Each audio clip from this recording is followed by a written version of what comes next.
तुम अपने आप को सिर्फ 7 दिन दे दो और तुम्हारी पूरी सोच बदल जाएगी, और सोच बदल गई तो लाइफ बदल जाएगी। पहली चीज़ 7 दिनों में जो करनी है वो, फ़ोन से दूर रहो, फ़ोन को टच ही मत करो। दूसरी चीज़, अपने थॉट की हर एक थॉट को क्वेश्चन करो। तीसरी बात, कंज्यूमिंग कम करो और क्रिएटिंग ज़्यादा करो।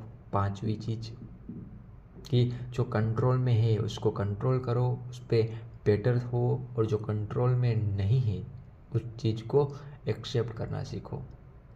छठी चीज़, इमोशन फास्ट करना सीखो। एंगर आए चुप रहो, बेइज्जती लगे पॉज ले लो, प्रेज मिले नॉर्मल रहो।